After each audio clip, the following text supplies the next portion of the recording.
conexão tava horrível, eu saí e entrei. Boa noite, tudo bem? Aguardar aqui um pouquinho para ver se o pessoal vai chegando. Oi, Dico, boa noite. Tá quente aí, Dico, que aqui eu estou com o ventilador ligado, estou transpirando horrores. Boa noite, bem-vindo. Andei um pouquinho sumida, mas estou de volta. Tava organizando os detalhes aí da pré-campanha, organizando a agenda, organizando um monte de coisa para não ficar tudo para cima da hora. Tá quente mesmo, né? O inverno acabou de... Acabou não, que começa a 22 de setembro, a 21, né? A primavera. E já tá quente assim, suando como o quê? Esperando aqui o pessoal ir chegando. A live foi remarcada porque a filha de Kate quebrou o braço e ela precisava de um pouquinho de tempo para se readaptar. Oi, Silvane, boa noite.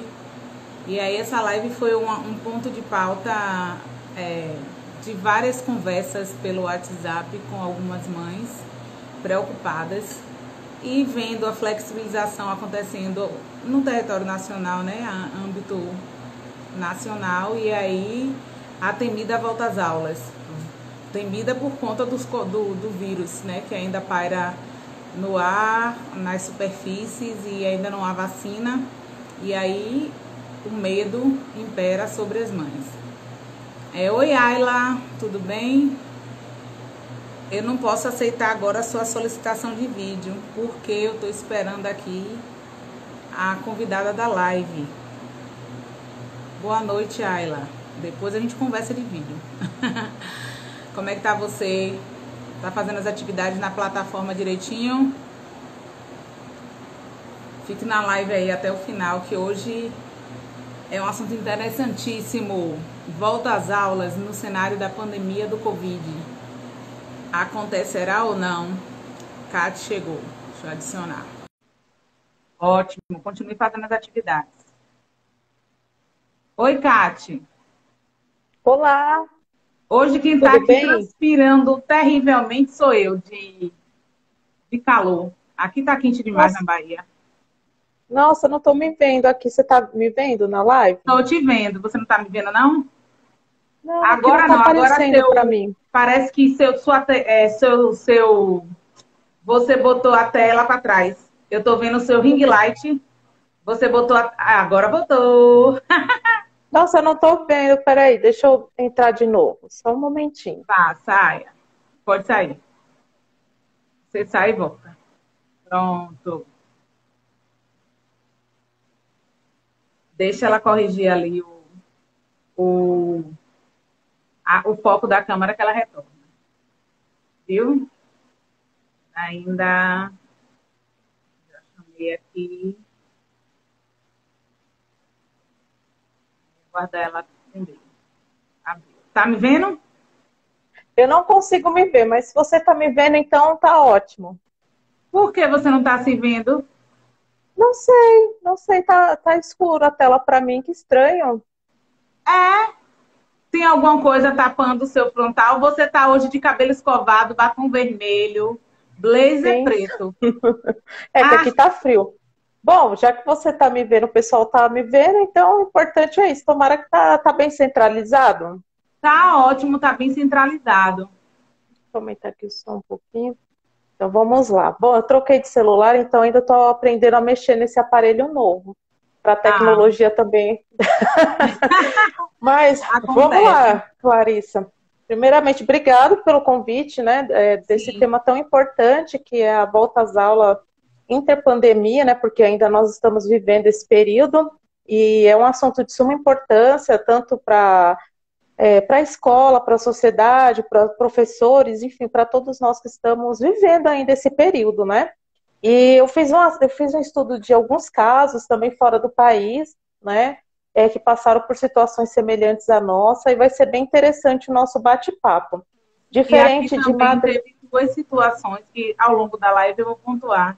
A Defensoria Certo, Pública notificou a Secretaria de Estado exigindo providências no dia 19 sobre o olha, contexto de retomada das aulas. Se estava organizando um plano estratégico E já tem mais ou menos umas 2 semanas que o governador do estado também convocou, né, os secretários municipais de educação para estar organizando esse plano de retomada. E aí, o que é que acontece? Quando a Defensoria pediu que a Secretaria de Educação se manifestasse, pediu que desse toda uma estratégia pedagógica, como seria o método de ensino, se híbrido Sim, ou sim, se a distância, as estratégias voltadas para a biossegurança, né? E as medidas sim, sanitárias de higiene, etc. e tal. Então, o ponto de pediu em 10 dias retorno do secretário de Educação, e aí botou 5 pontos cruciais. Eu até anotei aqui para eu não me perder. É um diagnóstico para dizer como as aulas serão retornadas, formato que essas aulas assumirão, se híbrido, metade presencial ou à distância, as medidas sanitárias de prevenção e controle para evitar um surto, medidas de controle e ocupação do espaço físico da escola, se vai ser a nível de rodízio, a parte que for presencial, e como será feito o acolhimento dessas crianças quando eles retornarem. sim, Porque vai ser preciso diagnóstico, porque essas crianças ficaram muito tempo sem rotina de estudos efetiva. Então, sim, sim, já se exatamente. espera um grande impacto na questão da jornada e na questão do trabalho para o professor também. Aqui, os sindicatos estão mobilizados, porque sabe que a saúde do professor não é uma coisa que já vem sendo discutida dentro dos planos, pedindo a questão da valorização docente, cuidados, né? Porque a maioria apresentam comorbidades, desde a ansiedade, a depressão, Fobias, a sim, diabetes, hipertensão arterial, etc. e tal. Então, a maioria são de risco, e aí eles estão mobilizados, e 70% dos pais entrevistados na Bahia não querem, porque dizem que sem vacina eles não querem. Isso foi uma pesquisa realizada a nível de Estado, por conta dessa flexibilização e retorno de outros setores, exceto a educação. Era só isso que eu sim, queria te situar, aqui na sim. Bahia. Vamos lá. Bom, aqui onde eu resido, né, São Bernardo do Campo, São Paulo, Grande São Paulo, bem diferente de Madre de Deus, a gente está passando aí por um frio danado, né, hoje mais ou menos uns 7 graus agora, por isso estou com esse blazer bem pesado. Mas vamos É, lá. Referente à pandemia, né, tem muita gente ainda que não sabe a diferença houve uma epidemia e uma pandemia, né, quando eu falo de pandemia, eu estou falando de um vírus mundial, uma pandemia mundial. Quando eu falo de epidemia, é algo centralizado, né? Já para começar a centralizar o nosso bate-papo. O que a gente deve frisar é o seguinte: no Brasil, hoje, 27 estados, 5.570 municípios, nem todos têm a mesma estrutura, nem todos têm a mesma condição. E, assim, de forma geral, no Brasil, a pandemia, pelo menos aqui em São Paulo, ela foi generalizada, ela foi caracterizada da seguinte forma: a vermelha, né, em medidas de segurança, que seria um alerta máximo; a laranja, que seria a atenção; a amarela, que seria a flexibilização; e a azul, que seria a retomada. Em todos os estados brasileiros ainda não houve a fase azul, que seria efetivamente a fase de retomada com segurança, né? Então, nisso, existe o quê? Existe fatores a serem analisados, não só da educação, mas também, quando eu falo de retomada, volta às aulas, não existe uma resposta concreta, né? Existem vários fatores a serem analisados, como a economia de principalmente pequenas escolas, o fator emocional de famílias que estão sendo desestruturadas em razão da pandemia, a fobia, né? Existe também o desemprego que cresce cada vez mais no país, né? Eu fiz um estudo de caso de países que passaram por pandemias, né? E como foi essa retomada, ou que passaram por desastres naturais, como, por exemplo, o Japão. Se eu estou falando de fatores emocionais, e também fatores sociais, como desemprego, é necessário que haja o quê? Uma intersetorialidade. O que seria intersetorialidade? Que outros setores da sociedade venham a se conversar e juntos fazer um plano de retomada. Então, seria necessário que, nesse momento, né, com base nesse estudo, os setores da saúde, né, para até mesmo fazer uma avaliação, um diagnóstico, para ver se esses alunos têm condições da volta às aulas, quais seriam as condições de segurança, e também seria de extrema importância o fator do serviço social, para investigar como aquela família foi abalada e como a escola deve receber, né, esses alunos, porque como eu informei diante desse numeroso número de municípios, nem todas as famílias têm a condição de mandar álcool em gel para os seus filhos, né, ou teria a possibilidade de sempre estar trocando o EPI. Quando você falou isso, Cátia, de intersetorialidade de serviço, aqui, essa semana, no Diário Oficial do Município, publicou-se a comissão, né, que vai avaliar esse plano, vai estudar, né, e aí tem membros de todos os conselhos, inclusive o Conselho de Educação, Conselho Tutelar, Conselho Municipal de Saúde, Secretário de Educação, todos os segmentos da escola, da educação básica, representantes de escola privada, justamente para estar estudando e elaborando esse plano de retomada que está sendo solicitado aqui no estado da Bahia. O que eu analisei também com base nesses outros países que conseguiram retomar, né, o ensino, a educação, é que a gente sempre fala, vamos retomar da onde paramos. Não existe isso. Não há como o Brasil retomar do ponto daquele 20 de março, onde foi decretado a pandemia a nível federal. Não há como haver essa possibilidade dessa retomada da onde paramos, porque nada será mais como antes. Por exemplo, o tsunami que houve no Japão. Houve sim a retomada aos poucos da volta às aulas. A população sempre ficou em tensão, né? E sempre houve o que? Estudo para ocorrer uma monitoração. Da mesma forma é a pandemia. Então é necessário que haver a intersetorialidade, né? Haver sempre um monitoramento se a pandemia vem crescendo ou diminuindo para que se possa manter a educação. O que eu acho também interessante expor... Isso também, Tati, só de novo aqui, porque você falou uma coisa que eu vi hoje na matéria do Correio da Bahia, do Jornal à Tarde, o secretário de Educação, Jerônimo Rodrigues, ele até se manifestou, porque cobraram dele uma resposta, porque no dia 19 ele foi notificado pela Defensoria Pública. E hoje, no dia 21, saiu essa matéria e ele disse que desde julho que ele vem adiando o retorno às aulas, dando datas e prorrogando, dando datas e prorrogando. Aí o que foi que aconteceu? Hoje, em entrevista ao Jornal à Tarde, ele já ficou preocupado, porque na Bahia, em média, está morrendo 70 pessoas por dia de coronavírus. Nossa, e é um número dentro alto. dos lares, as crianças, pelo menos, têm um ou dois responsáveis que está entre 50 anos acima. E aí que é um risco também de levar o vírus e acontecer um contágio e um óbito. Sim, sim. Até prosseguindo o raciocínio, quando a gente fala de volta às aulas, nós visamos muito o critério da educação infantil, ensino fundamental, ensino médio, né? Só que, contudo, existe um grupo muito dependente da volta às aulas que é o ensino técnico, a graduação, né? Quando eu falo do ensino técnico e os cursos profissionalizantes e a graduação, eu estou falando diretamente de um público que necessita se formar, né? Para adquirir um diploma, para aumentar, né, sua qualidade de vida, a economia do país, enfim. Para esse grupo, né, de alunos que necessitam de uma formação profissional, a volta às aulas é possível que haja, né, dentro da tecnologia, né, que são a via internet, né. Isso ainda é possível. Agora, quando eu falo do ano letivo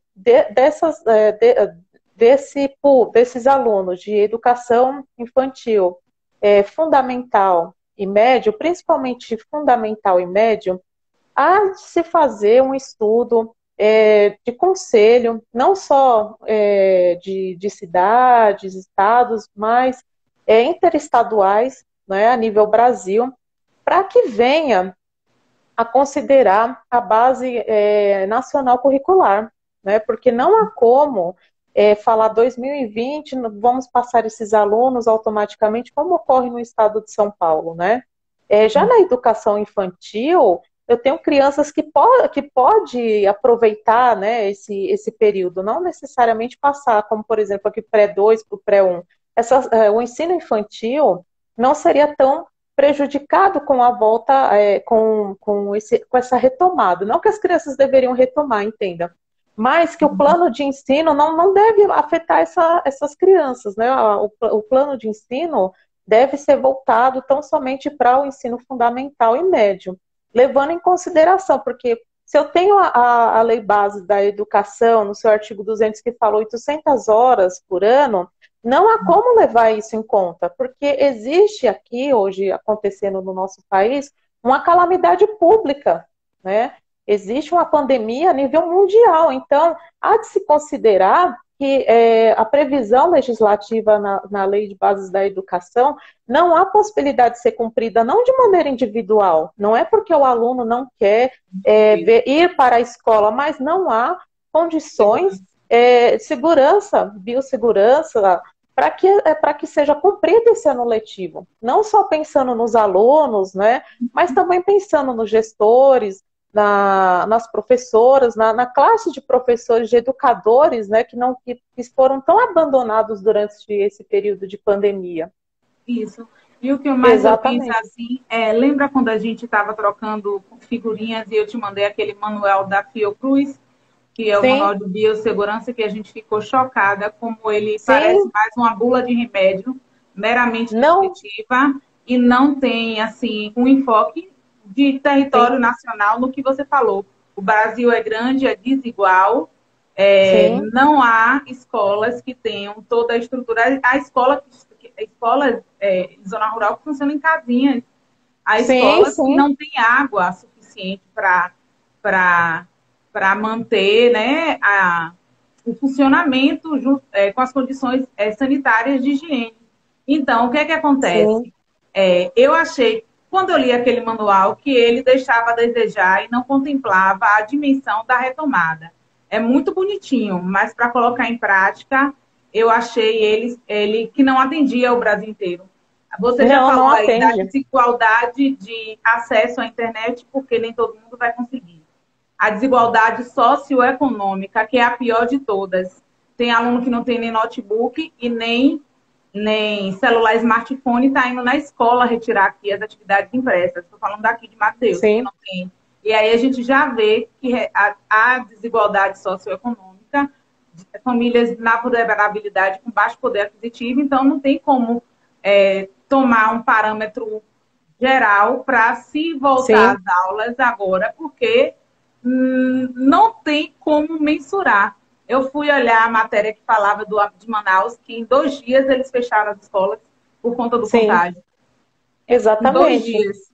Exatamente. O plano inicial que foi adotado no início da pandemia no estado de São Paulo, que não foi colocado em prática, seria da seguinte forma: um rodízio de alunos frequentando, reduzindo a carga horária, né? Mas isso foi no início da pandemia, né? Já se passaram mais de 100 dias de pandemia. Ainda não há segurança para que haja esse retorno, né? Os números de óbitos vêm crescendo cada vez mais, os números de infectados vêm crescendo cada vez mais. Existe não só o critério da retomada da educação, da escola, mas existem outros fatores também a serem verificados pelo governo, né? Então, há um grande desafio para toda a sociedade, né? Então, acredito que o único caminho que pode se estudar a possibilidade de, primeiramente, analisar o ano letivo de 2020, né? Analisar o ano letivo de 2020, se há condições, como eu falei, desses alunos de ensino fundamental e ensino médio, se seria válido essas aulas online, passando automaticamente, ou se retomaria, esse aluno iria refazer a série da onde ele parou, né? Então, a Eu necessidade... acredito numa discussão que eu tenho é, é, provocado alguns colegas.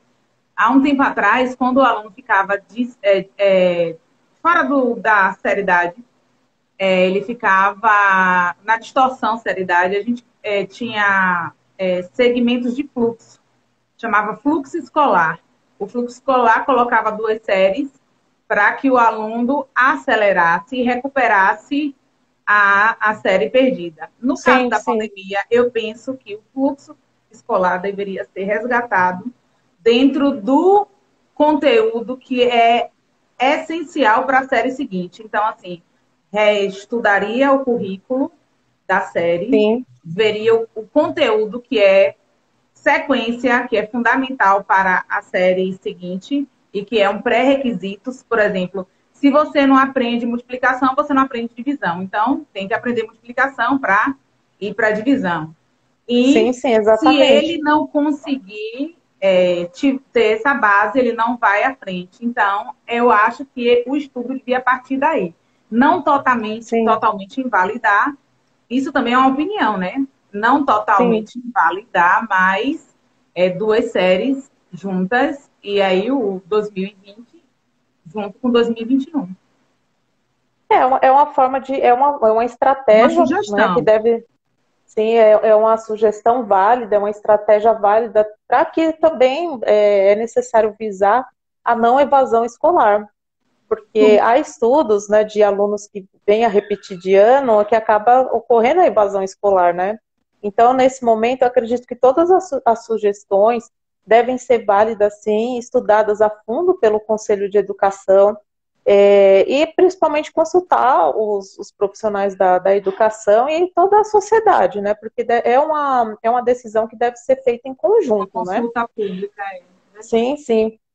Até eu recebi algumas dúvidas referente por exemplo, se nesse momento um município determinar, né, uma mãe que me perguntou, se nesse momento um município digamos, um aluno que faça o ensino fundamental numa escola municipal e hoje, digamos, um exemplo, se esse município determina a volta às aulas, se o aluno, o filho, né, seria prejudicado por não ir para a escola, né?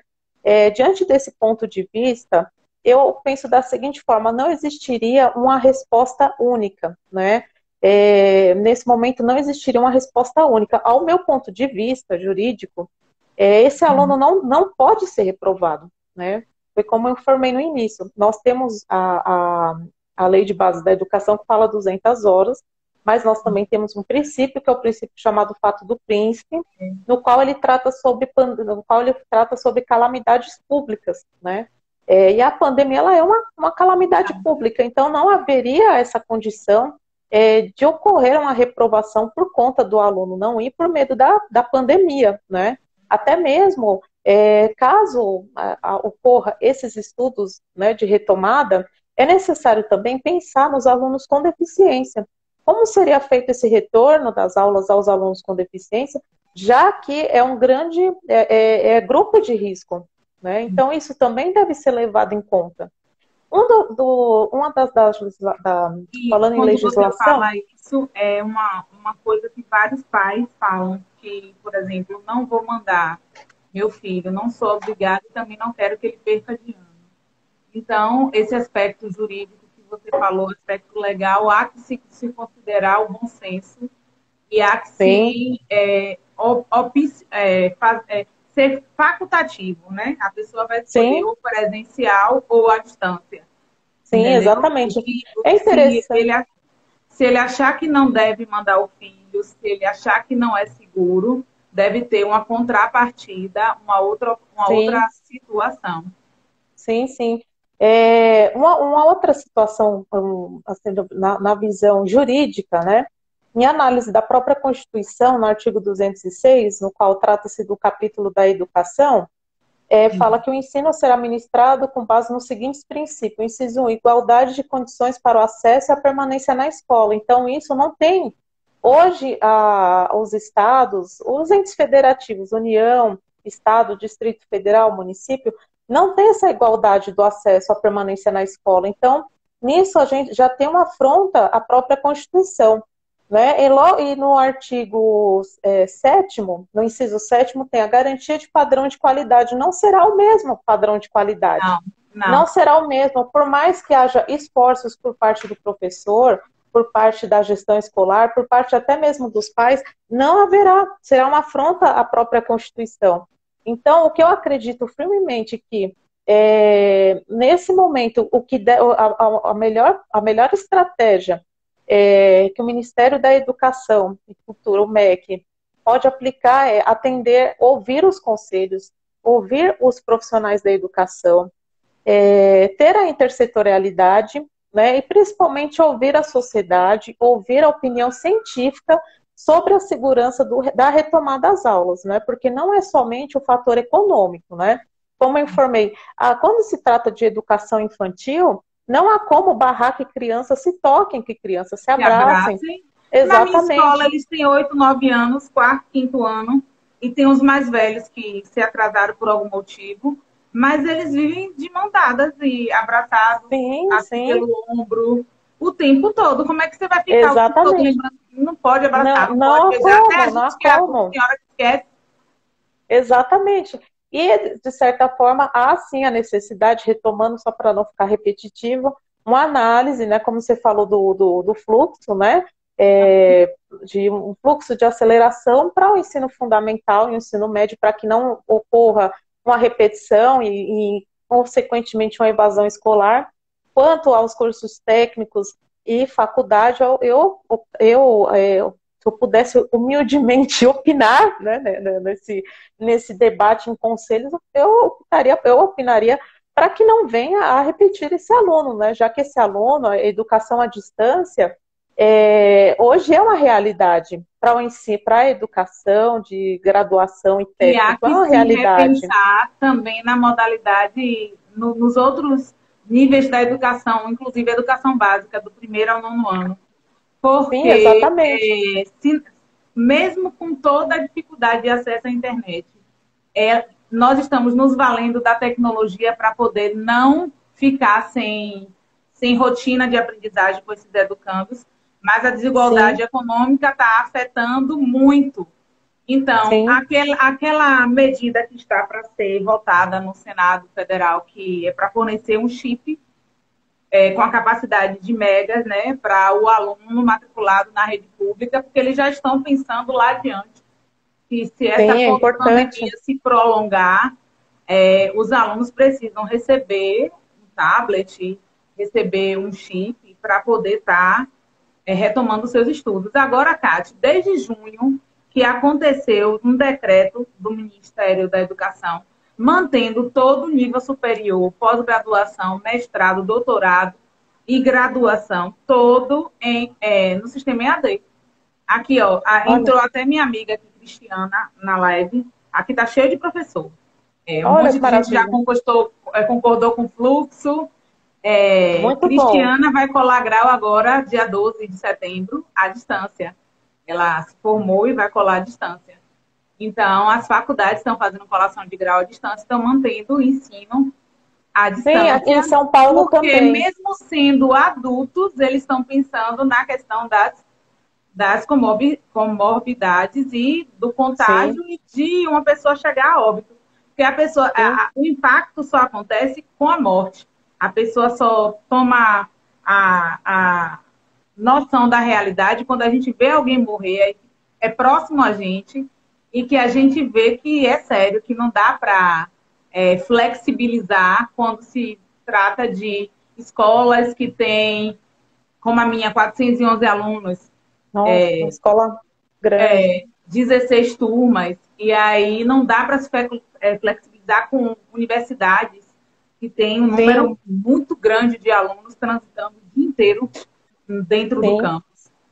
Sim, sim.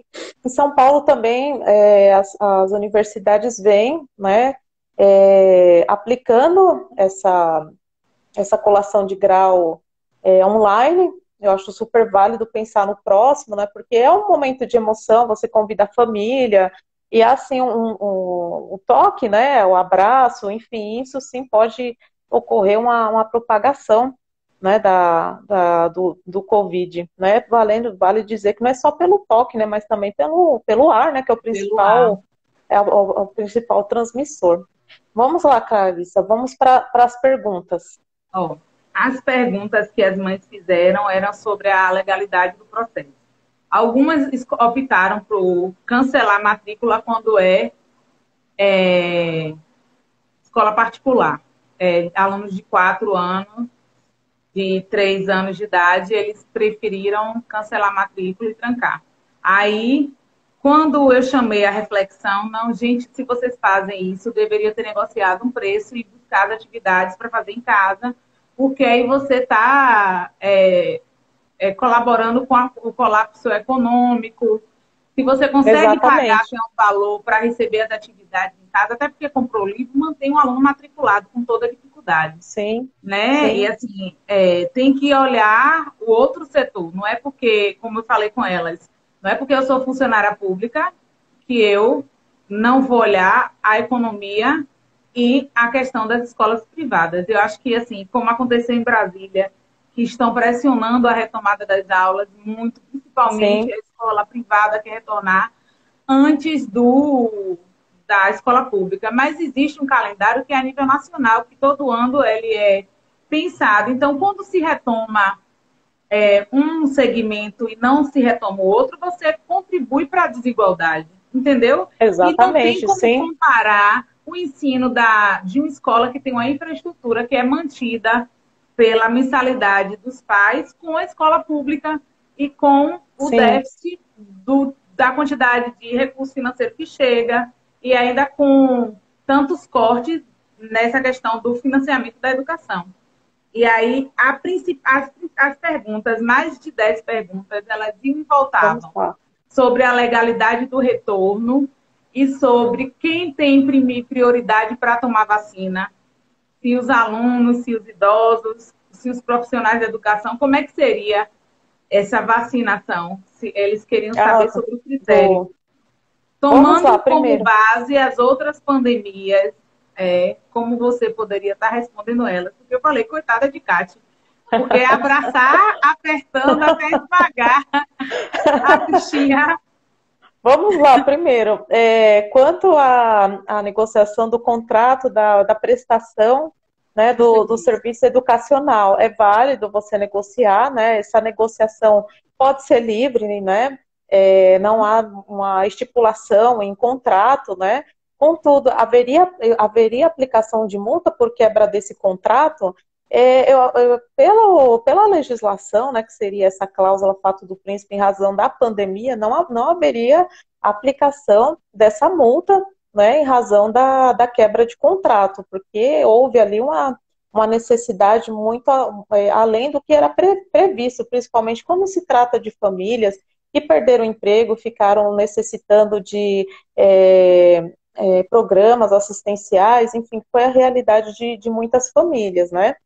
A escola pode limitar algum valor? Não, a escola pode, de repente, oferecer um serviço, olha, eu vou só imprimir umas atividades para o seu filho, né? Enfim, colabora ambas as partes. Então, essa negociação seria livre entre escola e entre o consumidor, né? Que seria o responsável do aluno, o responsável financeiro pelo contrato da escola.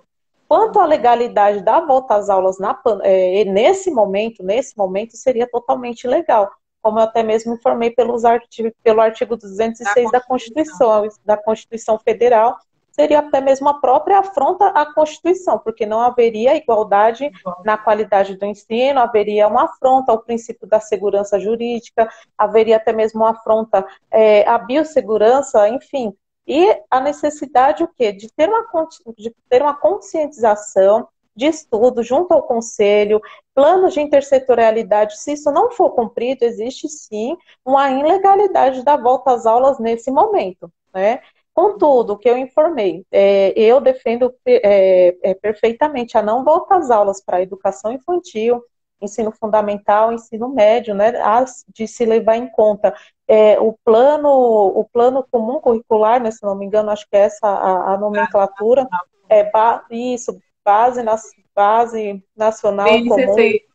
Sim, BNCC, Tem curioso, eu ia ter subido. dito isso. Exatamente, até mesmo de aplicar essa estratégia do fluxo para que não haja um desânimo nesses alunos, né, de ensino fundamental e ensino médio. Quanto aos cursos técnicos e faculdade, que é outro público, como informei no início, até reitero, que necessita desse diploma para a economia, não só dele, mas do país também, que seja válido essa aplicação via online, né? Agora, quanto à prioridade de tomar a vacina, assim, espero que haja essa vacina em breve, existe grupos a serem respeitados, né?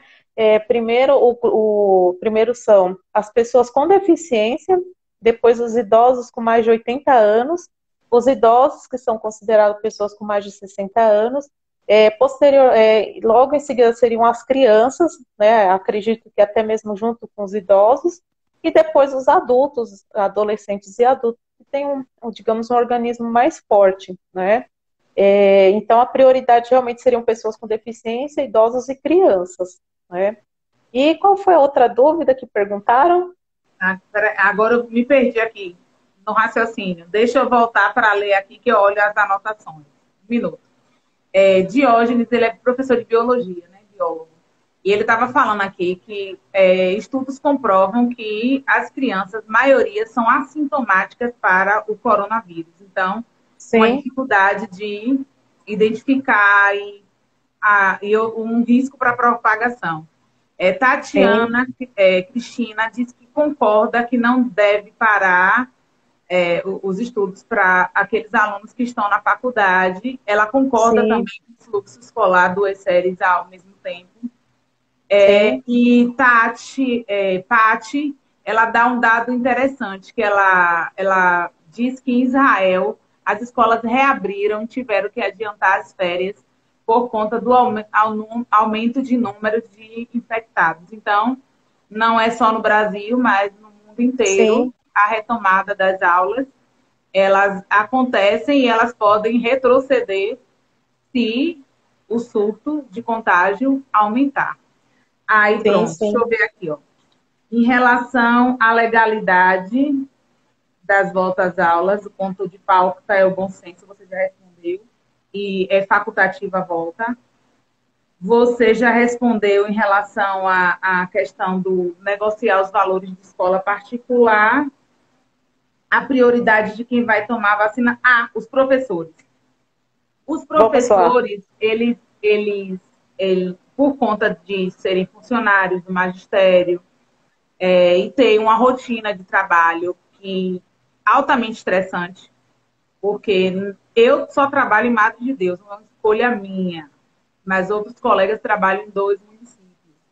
E aí acumulam a jornada de 60 horas. Eu acho que eu nunca aguentaria, sendo mãe sozinha, administrando uma Nossa, casa, uma jornada de 60 horas, eu acho que eu entraria em pânico e surtava de vez. Mas, enfim, essa é a realidade do professor da educação básica da Bahia. 60 horas de trabalho, dois municípios, para manter, né, um padrão de vida e de qualidade para a família, pagar plano de saúde, pagar escola para filho, pagar faculdade para filho. Então, as escolhas dos meus colegas que eu vivencio é para subsistir, entendeu? Sobreviver, sim, entendeu? E aí tem dois, três filhos, precisa trabalhar mais, porque tem muito custo, né? Com a sim, questão da educação.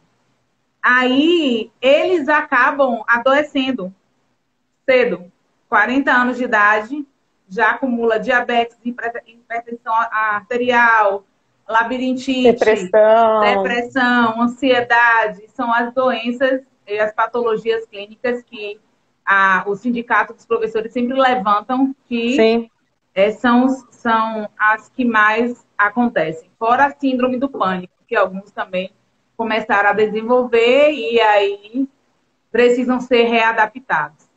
Aí, em todo o estado da Bahia, estão solicitando dos professores, tanto a Secretaria de Estadual de Educação quanto a Municipal, relatórios médicos que comprovem a patologia que a pessoa tem para poder colocar como grupo de risco. Aí, por exemplo, alguns colegas estavam falando que não estão tendo condições de pagar o plano de saúde. A inflação nesse período de pandemia afetou a questão financeira. Alguns cortes aconteceram em algumas cidades da Bahia, e aí o poder aquisitivo do professor caiu mais ainda. E aí, como fazer para negociar com o empregador, com o setor, né, de trabalho, seja ele público ou privado? A pessoa não está tendo atendimento médico eletivo ainda por conta da pandemia. Nájila está aí de testemunha que ela faz tratamento no Hospital das Clínicas e ela não está conseguindo ir para o tratamento por conta disso. E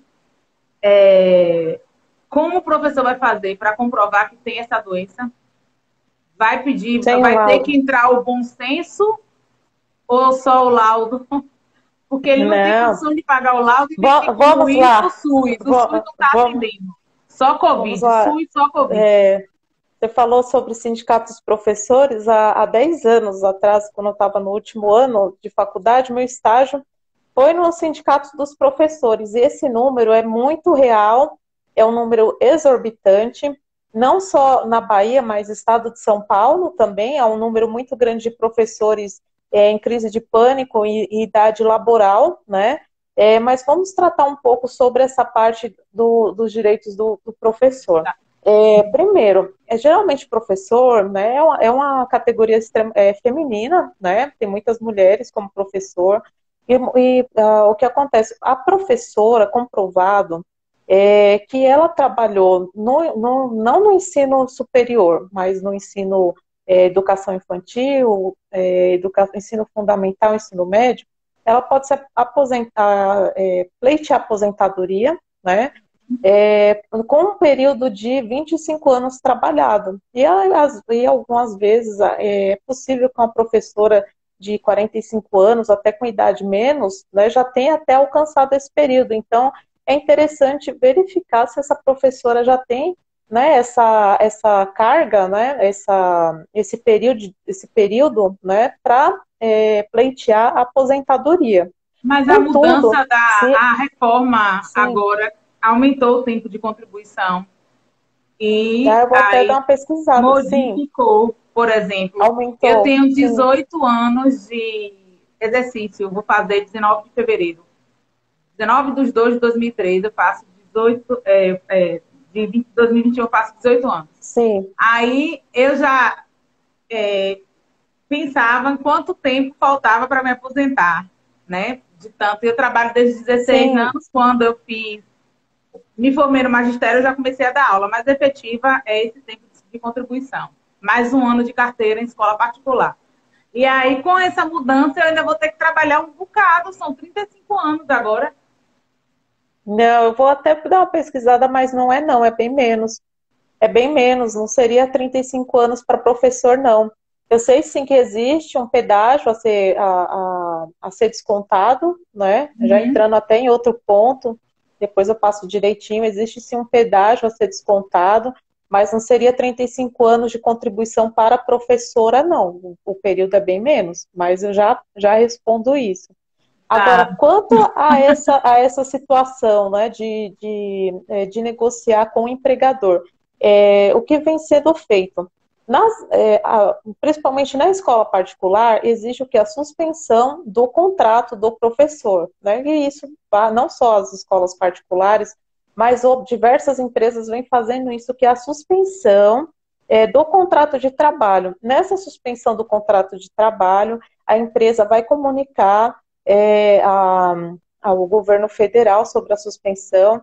O governo federal vai adiantar, digamos, um auxílio emergencial, né, para os trabalhadores dessa empresa. Se eu não me engano, o valor de R$ 1.800, que seriam 3 parcelas de R$ 600, como auxílio emergencial, né? Só que o auxílio emergencial foi direcionado para pessoas que não estavam com registro em carteira, né?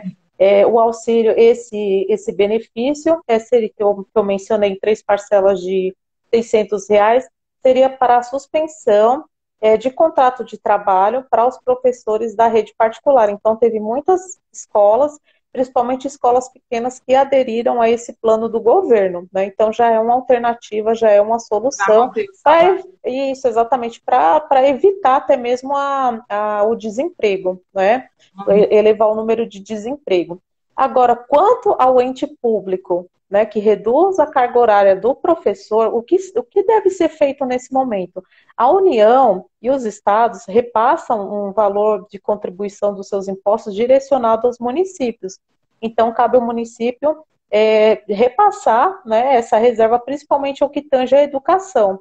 Aí, nesse sentido, o que seria feito? Acionar o sindicato dos professores, que vai entrar com ação civil pública, para que venha a garantir... Cátia, mesmo o salário do professor sendo garantido pelo Fundeb, que repassa, porque o salário do professor é garantido pelo Fundeb, não entra nas contas dos outros proventos, né? Sei lá como é que eu falo o termo. Sim, provento. Sei lá. Sim. Então, muitas colegas minhas foram demitidas, por exemplo, em Candeias houve demissão em massa dos contratados professores, sim, justamente alegando a modalidade de distância, o contrato venceu e não renovaram. Então, mesmo sabendo que esse dinheiro para o pagamento do salário do professor vem do Fundeb, exclusivo para pagar o salário do professor, ainda houve demissão e cortes. Lauro de Freitas também estava nessa iminência. Aqui, os professores, meus colegas que são seletistas, continuam trabalhando. Não houve professor do fundamental demitido, pelo menos na minha escola, que eu tenho conhecimento, não. E em Salvador, a Prefeitura de Salvador também não exonerou, mas outras cidades do interior da Bahia exoneraram os professores que eram contratados. Aí o Diógenes acabou de me falar que em Simões Filho também houve demissão. Sim. Nesse caso, o que seria feito, né? O primeiro passo, acredito que é essa coletividade de professores acionar, né, o sindicato para que seja acionado uma ação civil pública, né, para readmitir esses professores, né, que seria o primeiro passo. Contudo, em razão da calamidade pública, seria oportunidade até mesmo do município justificar, apresentando a sua prestação de contas, né, acionando até mesmo o Tribunal de Contas da União, do Estado e município, para que preste contas sobre, principalmente, os valores do Fundeb, que tinha a finalidade de custear os professores, né?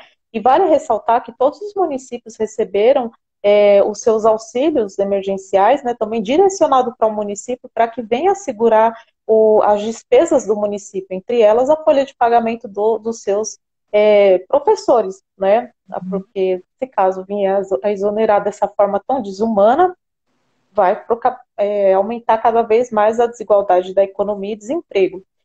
Respondendo a outra pergunta referente aos laudos, né, principalmente aos professores que tiveram patologias durante esse período, caso não haja possibilidade de comprovar um laudo neste momento, o que é necessário, se essa patologia já é existente em tempos anteriores, faça uma pasta de todo o histórico de laudos, de exames que foram feitos anteriormente, né? Tenta acionar o médico do trabalho, o médico do sindicato, o médico da categoria, o médico do conselho, o médico da Secretaria de Educação, porque todo município tem, sim, um médico que venha atender a essa classe de professor, seja um conselho, seja uma secretaria, mas não deixe de ter um laudo atualizado. Essa sugestão que eu dei sobre montar uma pasta para justificar é uma alternativa, né, para que esse professor possa demonstrar a sua condição de saúde, caso seja isso, caso venha a ser acionado. Outra forma também do professor poder ser examinado, não fazendo propaganda, são a telemedicina, né? Como o doutor consulta, que é um preço reduzido, e posteriormente, caso esse professor não tiver condições de fazer o pagamento, pegue um valor e peça reembolso para o município, né? Porque o município, de certa forma, ele foi omisso por não ter concedido um médico para examinar esse professor. Exatamente, o médico do trabalho. Para avaliar. Isso. Sim. Agora, a Sandra entrou depois e ela pediu, ela não conseguiu ouvir a explicação sobre a prioridade da vacina, entendeu? E aqui agradecendo a Diógenes, que está aqui mediando a live, saudando todo mundo, que ou bem eu presto Ah, atenção, que legal. ou eu saldo as pessoas, mas aí tem muita gente bacana que entrou e eu não consegui saudar todo mundo, senão se eu interromper para falar com vocês, eu não consigo priorizar o tempo de Cate. Aí ela quer ouvir de novo sobre a prioridade da vacina que ela não pegou toda, Sandra Araújo. Sim, vamos lá. Ela é professora também. Quando se trata de prioridades, eu tenho que um público, né, mais vulneráveis, que seria o grupo de risco, que são pessoas com deficiência, isso já previsto em legislação, as pessoas com mais de 60 anos, que é o grupo dos idosos, as crianças e, claro, também os profissionais da saúde e educação. Quando trata-se de saúde e educação, esse é o primeiro público a ter contato, né, com aqueles que são Uma grande transmissores, exato, com a quantidade de massa, pessoas. exatamente, sim. Pronto. E aí, nisso, as pessoas com deficiência, que é uma coisa que eu esqueci, qual seria a alternativa para. Ouviu, Sandra aí? A Sandra disse, eu ouvi, claro, e pronto. Qual seria a alternativa se houver uma retomada das aulas? O atendimento deles teria que ser domiciliar. Sim, caso haja uma retomada das aulas, é necessário focar que haverá planos de intersetorialidade, haverá planos de ensino e principalmente voltado à pessoa com deficiência, né? Porque é o maior grupo de risco. Então, é necessário avaliar se realmente haveria estrutura para receber esses alunos com deficiência ou seria feito domiciliar e como seria feita essa logística domiciliar. Né? Então, é necessário que fazer um estudo de casos, né? Não só um estudo assistencial visando a individualidade de cada um, mas visando a coletividade, aplicando os direitos, principalmente a nossa Constituição, que fala sobre a universalidade. Então, se caso um aluno com deficiência receber um professor em casa, também será direito de outros alunos com deficiência. Então, tem uma série de situações a serem levadas, apresentadas, por isso é necessário fazer estudos de caso, por isso é tão importante o serviço social, para analisar essas situações, trazer número para que possa criar políticas públicas, para que possa atender esse grupo de alunos. Não seria de uma hora para outra, porque quando a gente fala de retomar das aulas, não seria daqui uma semana, daqui um mês. Não seria dessa forma que deve ser aplicado. Progressiva. Exatamente, tem que ser algo progressivo, extremamente estudado, extremamente delicado, com monitoramento alto, para avaliar se a Covid vem aumentando, se a Covid está baixando, se já estamos num nível de categoria azul, que fala realmente da retomada, né? E hoje, principalmente aqui no estado de São Paulo, a grande maioria das cidades, a cidade que hoje eu moro, encontra-se na fase se eu não me engano, fase amarela. Então, nós, fase laranja, que estamos na fase de atenção. Mas nenhuma cidade do Brasil hoje encontra-se na fase azul de retomada. Então, é necessário que haja uma avaliação extremamente rigorosa, exatamente criteriosa, com números a serem apresentados, né, para criar alternativas. Então, nesse momento, não é um momento sim, é um momento de pensar em retomar as aulas, mas é um momento de escutar a sociedade, escutar as escolas, escutar as famílias, escutar a saúde, o serviço social, enfim, escutar a intersetorialidade, para que eu possa criar políticas públicas e fazer essa retomada com segurança. Mesmo porque as políticas públicas dentro da educação, elas já estão nesse aspecto da intersetorialidade com saúde, esporte, né? Cultura, sim, cultura e serviço social. A exemplo daqui, sim, porque é educação integral, então já tem intersetorialidade. Agora, uma experiência, a psicopedagoga daqui, como ela atende os alunos lá da escola, ela está indo fazer visitas, ela junto com a orientadora, para fazer um acompanhamento e para estar vendo como as mães estão administrando os módulos de atividades que eles também receberam para estar realizando as tarefas em casa. Foi iniciativa dela própria. Ela preocupada, e aí passando muitos dias, e aí para não haver um prejuízo e uma regressão, né? Porque com eles é tudo muito mais criterioso. E aí ela teve essa iniciativa aí, muito louvável. Aqui é pequeno, sim, 12 quilômetros, dá para ir, mas dentro do universo de uma cidade grande, requer uma força-tarefa para sim, dar conta exatamente. e Exatamente. pós-diagnóstico, né, desses alunos e Sim, qual a sim, deficiência que tenha e qual o atendimento que precisa ser dado. sim, sim. Deixa eu ver aqui. Das perguntas que eu recebi, eu já te sinalizei, maioria foram todas voltadas para retomada, legalidade, obrigatoriedade, você contemplou. Deixa eu ver aqui, ó.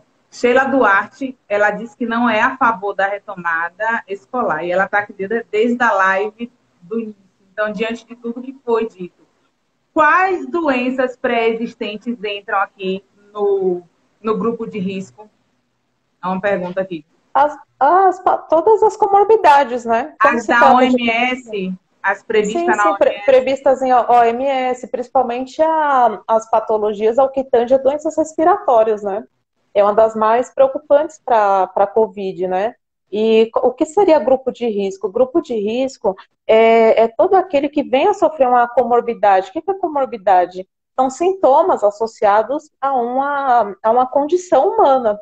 Então, você tem pessoas que têm epilepsia, é uma comorbidade, pessoas que têm fobia, depressão, TDAH, enfim, uma série de situações, entre elas uma série de sintomas, né, uma série de comorbidades, entre elas as doenças respiratórias. Então, esse seria o grupo de maior risco. Pode-se perceber que também os idosos também entram no grupo de risco, né, as pessoas com deficiência, enfim. É isso. Então, assim, é necessário, sim, fazer estudo de caso, é necessário criar políticas públicas. Eu acho interessante, sim, fazer o estudo da retomada. Vamos estudar a retomada, vamos escutar os conselhos, vamos escutar a sociedade, vamos escutar as escolas. Isso é uma iniciativa interessante. Mas veja que, efetivamente, executar a retomada, não é possível hoje executar uma retomada de um ensino de educação infantil. Seria impossível isso, o contato, enfim, por vários fatores que já falamos inicialmente, principalmente pela desigualdade, pela extensão, né, do nosso país. E tudo levando-se em conta os dados da Covid diariamente, né? Que esses dados Sim, eles são importantes para serem analisados e sim, são os que exatamente, deixam a gente o tempo todo em alerta e sem condições de retornar. exatamente, exatamente. Você vê que até empresas, escritórios, tomam muito cuidado não convocando todos os seus funcionários para o trabalho. Imagine uma situação de escolar, né? Então, a necessidade sim, de hoje, né? Concordo com a Sheila, hoje, retomar, amanhã vamos abrir as escolas. Não é dessa forma que pode funcionar, não é desse jeito que deve ser. A retomada tem que ser algo feito de maneira gradual e com muito estudo e monitoramento, que hoje é impossível fazer essa retomada, né? Que nem eu falo e reitero. Nós não vamos continuar do ponto daquele 20 de março, né? Não há como, vamos retomar aqui como se nada aconteceu antes, né? Existem vários fatores a serem trabalhados para que realmente ocorra uma retomada às aulas de maneira segura. Então, deixa eu ver aqui se tem mais alguma coisa. Aqui, deixa eu ver. Cristiana, não sou a favor da retomada das aulas presenciais. Para mim, ficar seguro só depois da vacina. Ela é mãe de uma aluna lá da escola. Aí, ela Todo também, mundo igual só. a Sheila, ela só acredita Sim, que segurança só com a vacina. sim, sim. Bom, torcer, né, que chegue logo a vacina, torcer E que o que as nosso que plano estão de. testando Sim, deem certo logo. sim, exatamente, que essas que estão testando dê certo e que continuam, né, estudando, né, os planos de retomada de uma forma segura para todos. É isso. Mais Pronto. perguntas? Aqui até agora não. Alguém mais quer interagir aqui com o Cati? A gente tá, acho que só tem acho que uns 3, 4 minutos. Ainda não apareceu meu relógio, não, que eu não olhei quando a gente entrou. Mas a gente não entrou pontualmente às 7, não. São 7 e 2. Ah, tão certo assim, 27 segundos apareceu agora o relógio. Ah, A gente tá, ó, ficando top no tempo, viu? exatamente, não passou, não foi que nem a última live de 2 horas. Mas foi Ah, ótimo. Agradeço pela oportunidade do bate-papo, agradeço pela oportunidade de esclarecer. E qualquer dúvida, eu estou à disposição. tá bom, Kati. E a Aurorinha, um beijo pra ela. Ah, Melhor.